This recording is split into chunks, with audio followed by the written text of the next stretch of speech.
প্রথম ইউটিউব ভিডিওতে প্রকাশ্যে প্রেম প্রস্তাব।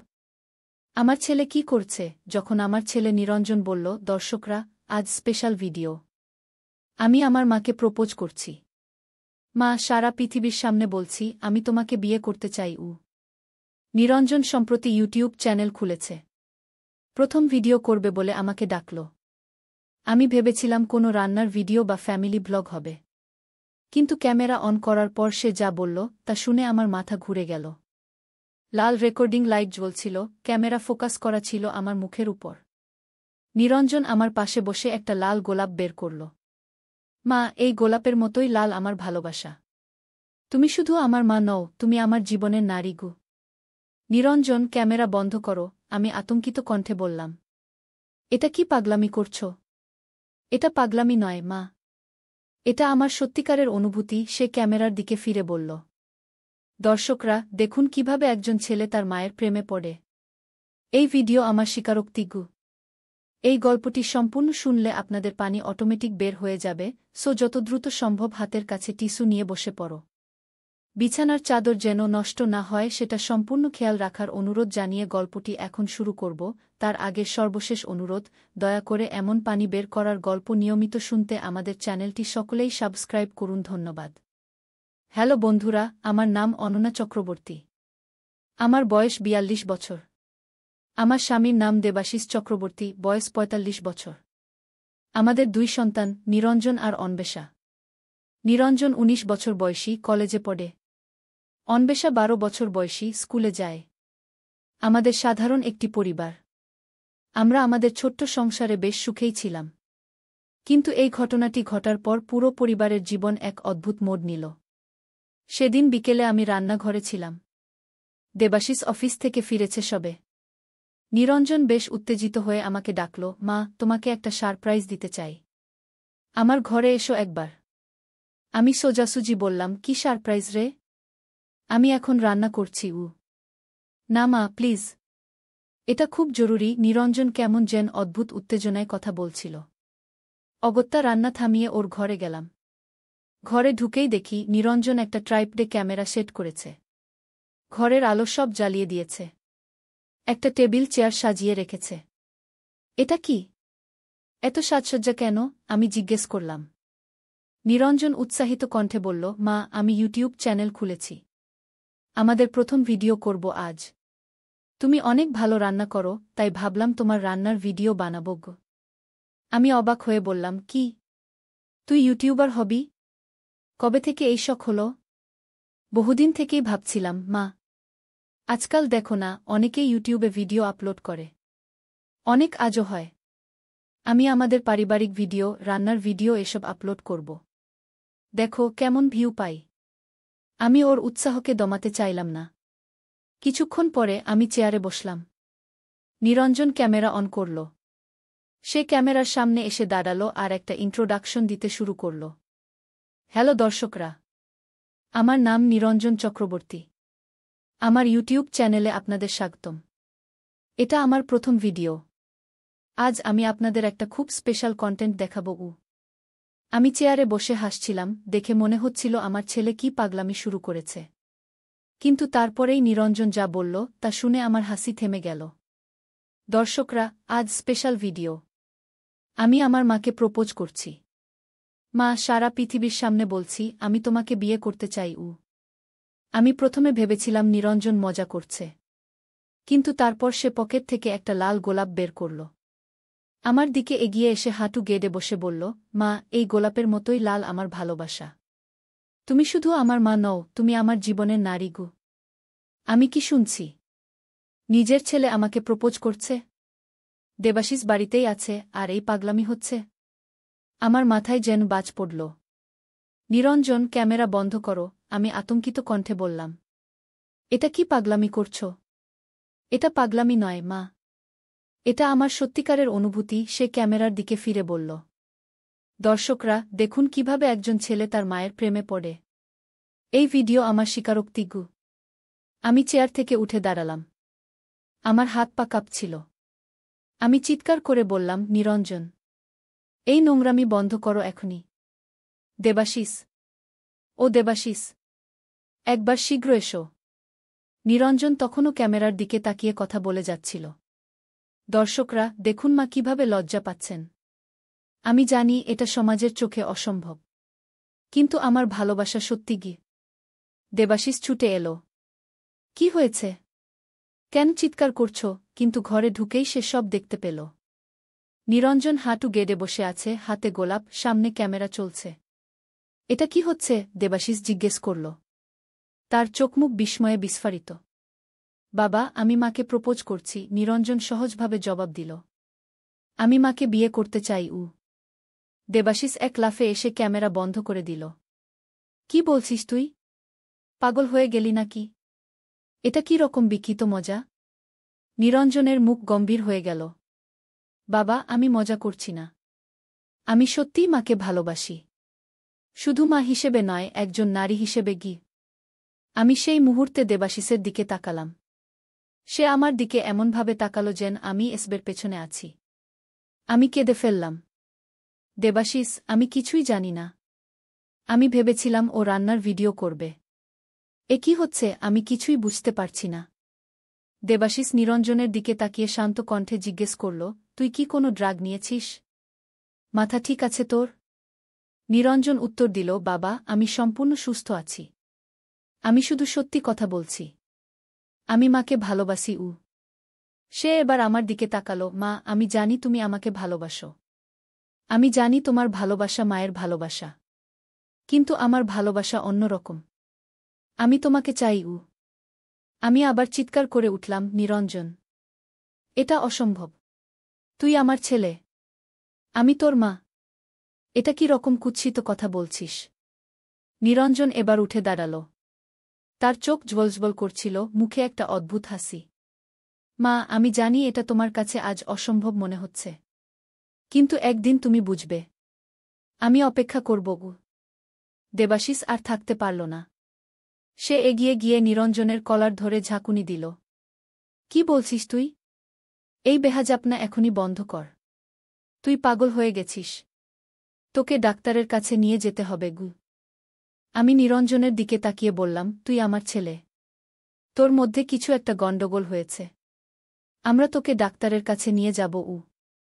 আমি সম্পূর্ণ সুস্থ আছি, নিরঞ্জন বলল। মা, আমি জানি তুমি এখন ভয় পেয়েছ। কিন্তু তুমি চিন্তা করো না। আমি তোমাকে সময় দেব। তুমি ভেবে দেখো। দেবাশিস হঠাৎ কঠিন স্বরে বলল, নিরঞ্জন, তুমি এখন তোমার ঘরে যাও। দরজা বন্ধ করে থাকো। আমি পরে তোমার সাথে কথা বলব। নিরঞ্জন কিছু না বলে হেসে ঘর থেকে বেরিয়ে গেল। আমি আর দেবাশিস একে অপরের দিকে তাকালাম। কি করা উচিত আমাদের? ছেলের মাথায় কি কোনো সমস্যা হয়েছে? ওকে কি সাইকিয়াট্রিস্টের কাছে নিয়ে যাওয়া উচিত? দেবাশিস গম্ভীর মুখে বলল, অনন্যা, আজ আমরা নিরঞ্জনকে নজরে রাখব। কাল সকালে ডাক্তারের কাছে নিয়ে যাব। ও পাগল হয়ে গেছে গি। রাতে খাবার টেবিলে আমরা তিনজন চুপচাপ খাচ্ছিলাম। অন্বেষা অনেক কিছু জিজ্ঞেস করল, বাবা, তোমরা এত চুপচাপ কেন? কি হয়েছে? কিন্তু আমরা কিছুই বললাম না। নিরঞ্জন সারা সময় মুচকি হাসছিল। মাঝে মাঝে আমার দিকে তাকিয়ে হাসছিল। আমি ভয়ে কাঁপছিলাম ভেতরে ভেতরে। এরপর নিরঞ্জন ঘরে চলে গেল। রাতে আমার একটুও ঘুম আসছিল না। দেবাশিস পাশে শুয়ে আছে, সেও ঘুমাতে পারছিল না। আমরা মাঝে মাঝে নিরঞ্জনের ঘরের দিকে কান পেতে শুনছিলাম সে কি করছে। হঠাৎ মাঝরাতে আমার ঘুম ভেঙে গেল। আমি চোখ মেলে দেখি দরজার সামনে কেউ দাঁড়িয়ে আছে। আমি গলা উঁচু করে চিৎকার করতে যাচ্ছিলাম, কিন্তু তারপরই দেখলাম সেটা নিরঞ্জন। নিরঞ্জন, তুই এখানে কি করছিস? আমি আতঙ্কিত কণ্ঠে জিজ্ঞেস করলাম। দেবাশিসের ঘুম ভেঙে গেল। সে উঠে বসে বলল, কি হয়েছে? নিরঞ্জন আস্তে আস্তে বিছানার কাছে এল। তার চোখ অদ্ভুতভাবে জ্বলছিল। মা, আমি সিদ্ধান্ত নিয়েছি। আর অপেক্ষা করতে পারছি না। আমি তোমাকে এখনই চাই। দেবাশিস লাফিয়ে উঠে দাঁড়াল। এই, তোকে কি বলেছি? নিজের ঘরে যা। নিরঞ্জন এবার কেমন যেন ভয়ঙ্কর হাসি হাসল। বাবা, তুমি আমার পথের বাধা হচ্ছ। সরে যাও। দেবাশিস হঠাৎ চেঁচিয়ে উঠল, ও ও অনন্যা, কিছু একটা আমাকে ফুটছে। আমি আমি আমি দেখলাম দেবাশিসের বুকে কিছু একটা ফুটে উঠছে। তার গা থেকে রক্ত পড়ছে। আমি চিৎকার করে উঠলাম, দেবাশিস! দেবাশিস মাটিতে পড়ে গেল। আমি দেখলাম নিরঞ্জনের হাতে একটা ছোট লোহার রড। রডের মাথা দেবাশিসের গা ফুডে বেরিয়ে এসেছে। নিরঞ্জন, তুই কি করলি? দেবাশিস! আমি দেবাশিসের কাছে ছুটে গেলাম। তার চোখ খোলা, কিন্তু সে আর নড়াচড়া করছে না। আমি নাড়া দিলাম, ডাকলাম, কিন্তু কোনো সাড়া নেই। মা, এবার শুধু আমরা দুজন, নিরঞ্জন বলল। এবার আমরা একসাথে থাকতে পারব। কেউ আমাদের আটকাবে না গি। আমি দেখলাম নিরঞ্জনের রক্তমাখা হাত। আমার স্বামীকে হত্যা করেছে আমার ছেলে। নিজের বাবাকে। আমি পাগলের মতো চিৎকার করতে লাগলাম। চুপ মা, চুপ, নিরঞ্জন বলল। তুমি আমাকে বাধ্য করছ। আমি চাই না কোনো বিরক্তিকর আওয়াজ গে। সে এবার আমার দিকে এগিয়ে আসছে। আমি ব্যাকুল হয়ে দেবাশিসকে নাড়া দিচ্ছি, ওঠো দেবাশিস, ওঠো। নিরঞ্জন এবার আমার সামনে এসে দাঁড়াল। সে হাসছে। মা, আমি তোমাকে কত ভালোবাসি। আমি চিৎকার করে উঠলাম, আমি তোর মা। এটা কি করছিস তুই? নিরঞ্জন, আমার ছেলে নিরঞ্জনকু।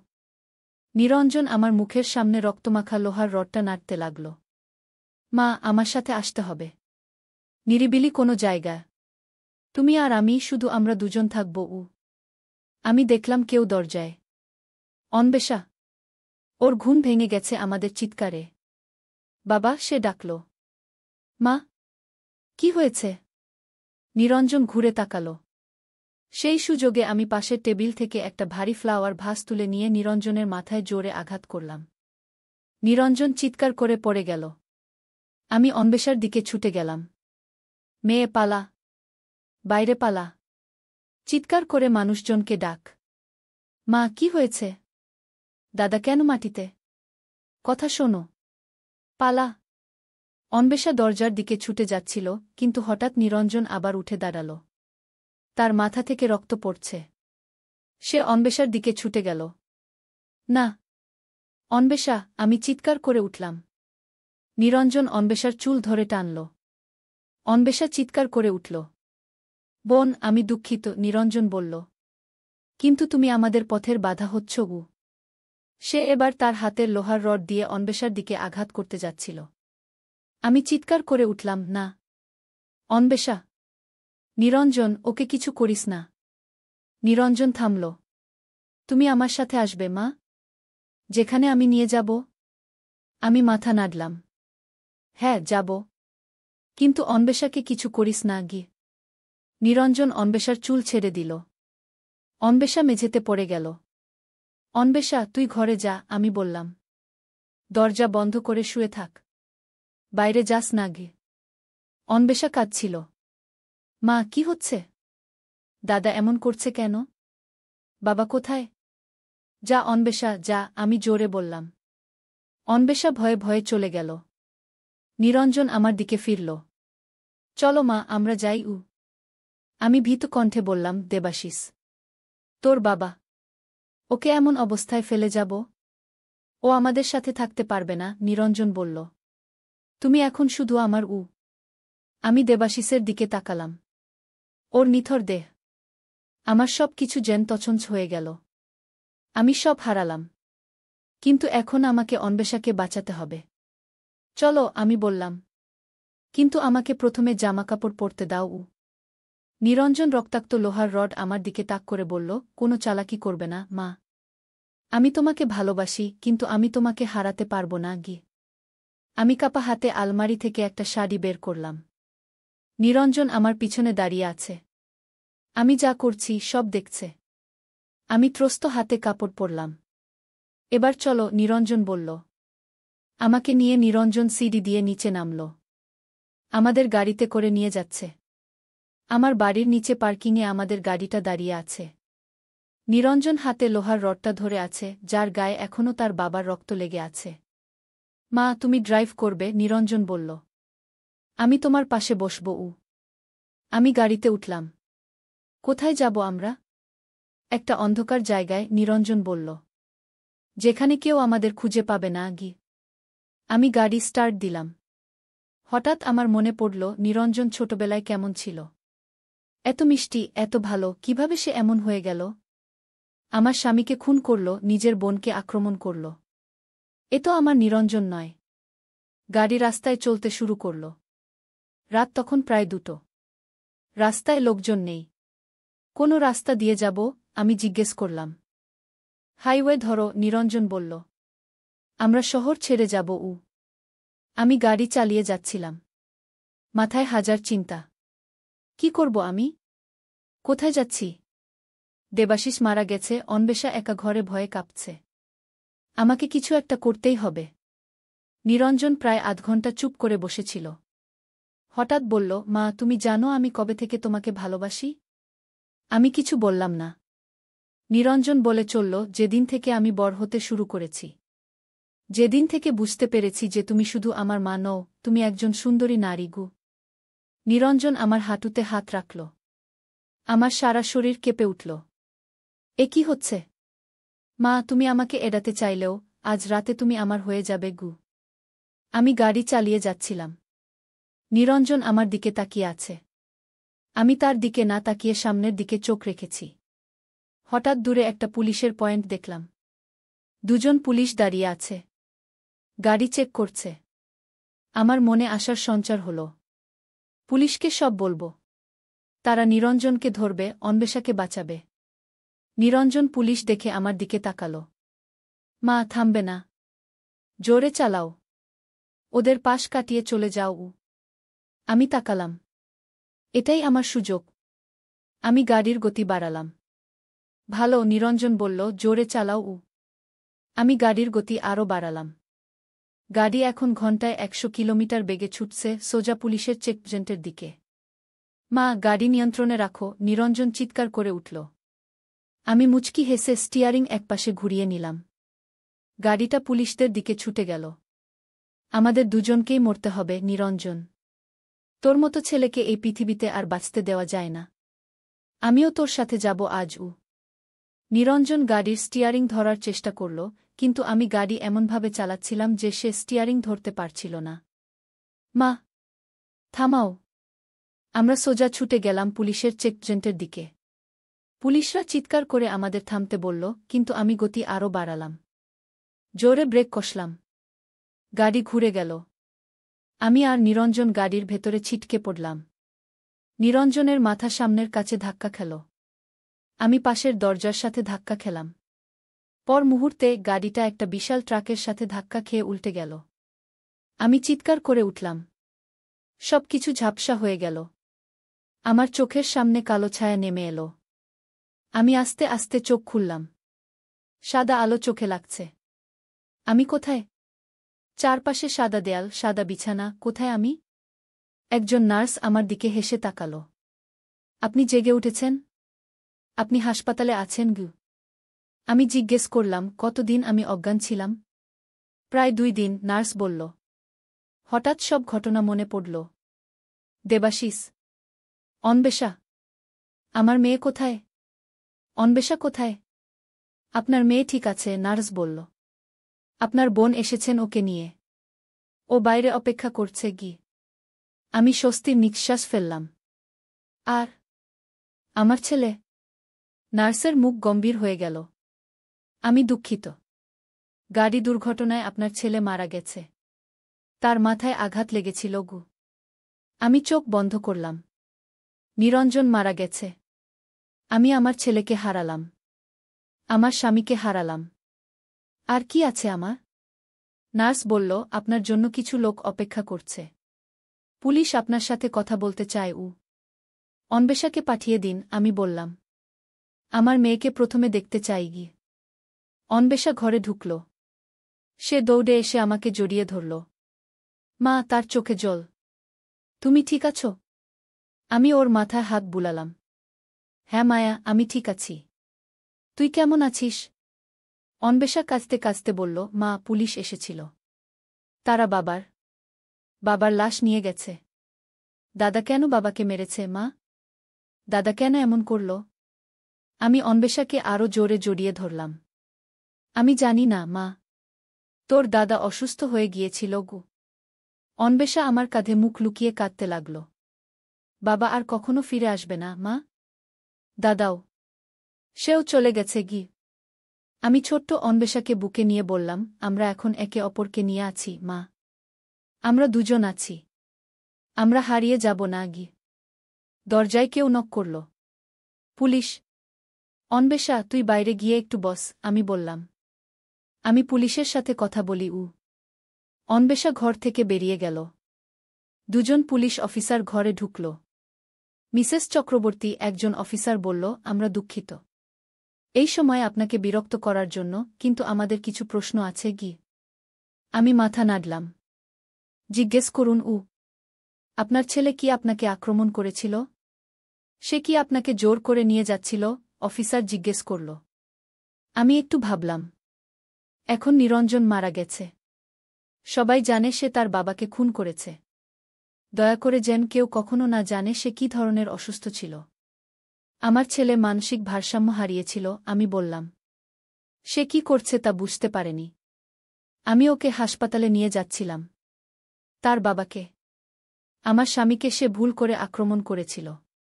আমরা ট্রাকের সাথে ধাক্কা খেয়েছিলাম, ব্রেক ফেল করেছিল গাড়ির। অফিসার কিছুক্ষণ নির্বে আমার দিকে তাকাল। অন্য অফিসার বলল, আপনার মেয়ে অন্বেষার সাথে আমরা কথা বলেছি। সে বলেছে যে আপনার ছেলে নিরঞ্জন আপনাকে একটা অদ্ভুতভাবে ভালোবাসত।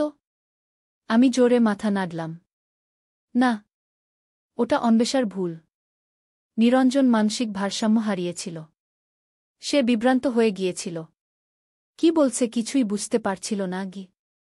অফিসার আবার বলল, আমরা আপনাদের বাড়ি থেকে একটা ভিডিও ক্যামেরা পেয়েছি। তাতে কিছু রেকর্ড করা ভিডিও ছিল। সেটা আমরা দেখেছি। নিরঞ্জন সেখানে বলেছে যে সব মিথ্যা। আমি চেঁচিয়ে উঠলাম। সে অসুস্থ ছিল। ওসব কোনো অর্থ নেই। আমার বাচ্চা এখন মারা গেছে। দয়া করে ওর মৃত্যুর পরও ওকে কলঙ্কিত করবেন না গি। আমি কাঁদতে লাগলাম। অফিসাররা একে অপরের দিকে তাকাল। ঠিক আছে মিসেস চক্রবর্তী, প্রথম অফিসার বলল। আমরা আজ আর আপনাকে বিরক্ত করব না। পরে আবার আসব। তারা চলে গেলে আমি ভারী হৃদয়ে বিছানায় শুয়ে রইলাম। আমার ছেলে, আমার স্বামী, সব হারিয়ে গেল। নিরঞ্জন, সে কেন এমন হয়ে গেল? কি হয়েছিল তার? অনেক পরে যখন আমি হাসপাতাল থেকে বাড়ি ফিরলাম, তখন নিরঞ্জনের ঘরে গেলাম। সব অগোছালো, কিন্তু পুলিশ সব নিয়ে গেছে। আমি ড্রয়ার খুলে দেখলাম সেখানে অনেক ছবি। আমার ছবি। আমি যখন ঘুমাচ্ছি, আমি যখন কাজ করছি, আমি যখন স্নান করছি, সব লুকিয়ে ছবি তুলেছে নিরঞ্জন। আমি তার ডায়েরি খুলে দেখলাম সেখানে লেখা, মা আমার হবে, আমি মাকে নিয়ে যাব দূরে। বাবাকে সরাতে হবে। আমি ডায়েরিটা বন্ধ করে ফেললাম। এসব দেখতে আমি পারছি না। কোনো মায়ের পক্ষে এটা সহ্য করা সম্ভব নয়। হঠাৎ একটা পাতা নজরে পড়ল। সেখানে লেখা, ডাক্তার বলল আমার মস্তিষ্কে টিউমার আছে। সময় কম। বাকি সময়টা আমি মাকে নিয়ে থাকতে চাই। শুধু আমরা দুজন। আমি বইটা মেঝেতে ফেলে দিলাম। নিরঞ্জনের মাথায় টিউমার ছিল। সে কি পাগল হয়ে গিয়েছিল? আমাদের কেন কিছু বলেনি? একা একা এত বড় রোগের কথা সে কিভাবে জানল? আমি নিরঞ্জনের ল্যাপটপ খুললাম। সেখানে একটা ফোল্ডার দেখলাম, ব্রেইন ক্যান্সার রিপোর্ট। আমি ফোল্ডার খুলে দেখলাম গত 3 মাস আগে নিরঞ্জন নিজে গিয়ে এমআরআই করিয়েছে। তার মস্তিষ্কে একটা বড় টিউমার ছিল, যা তার আচরণ নিয়ন্ত্রণ করার ক্ষমতাকে প্রভাবিত করেছিল। ডাক্তার লিখেছেন রোগীকে অবিলম্বে অপারেশন করাতে হবে। তার আচরণে অস্বাভাবিকতা দেখা দিতে পারে। নিয়ন্ত্রণহীন ক্রোধ, ভয়, এমনকি অস্বাভাবিক যৌন আচরণও দেখা দিতে পারে। নিরঞ্জন তার রোগ গোপন করেছিল। অপারেশন করায়নি। ব্রেইন টিউমারই তাকে এমন পাগল করে দিয়েছিল যে সে তার বাবাকে খুন করেছে। আমাকে। আমি মেঝেতে বসে পড়লাম। আমার চোখ থেকে অঝরে জল পড়ছিল। আমার ছেলে, আমার নিরঞ্জন, সে রোগী ছিল। সে অসুস্থ ছিল। সে জানত সে মারা যাচ্ছে। আর সেই ভয়ে সে পাগল হয়ে গিয়েছিল। আমরা তার মস্তিষ্কের টিউমার সম্পর্কে কিছুই জানতাম না। অন্বেষা, আমি ডাকলাম। অন্বেষা, এদিকে আয়। অন্বেষা ঘরে ঢুকল। কি হয়েছে মা? আমি ওকে কাছে টেনে নিলাম। মা, তোর দাদা অসুস্থ ছিল। সে জানত না সে কি করছে। আমরা ওকে মাফ করে দিয়েছি, ঠিক আছে? অন্বেষা আমাকে জড়িয়ে ধরল। হ্যাঁ, মা। আমরা মাফ করে দিয়েছি। আমি অন্বেষাকে আরও জোরে জড়িয়ে ধরলাম। আমাদের দুজনকেই এখন নতুন করে বাঁচতে হবে। এই ভয়ঙ্কর ট্র্যাজেডি পেরিয়ে নতুন করে জীবন শুরু করতে হবে। আমাদের দুজনকেই একটি খুনি ছেলের নয়, বরং একটি অসুস্থ ছেলের স্মৃতি বয়ে বেড়াতে হবে যে জানতই না সে কি করছে। কয়েকদিন পরে আমরা দেবাশিস আর নিরঞ্জনের শেষকৃত্য সম্পন্ন করলাম। আত্মীয়-স্বজন সবাই এসেছিল। সবার মুখে একই প্রশ্ন, কেন? কেন নিরঞ্জন এমন করল? আমি কারো সাথে ঠিকমতো কথা বলিনি। আমি সবাইকে বললাম নিরঞ্জন অসুস্থ ছিল। তার মাথায় সমস্যা ছিল, কুয়ের বেশি কিছু বলিনি। কেউ জানবে না যে আমার ছেলে কেন পাগল হয়ে গিয়েছিল। আমার বোন রিনা আমার কাছে এসে বলল, অনন্যা, তুই একা থাকবি না। আমাদের কাছে চলে আয়। আমি মাথা নাড়লাম। না রিনা, আমি আর অন্বেষা এখানেই থাকব।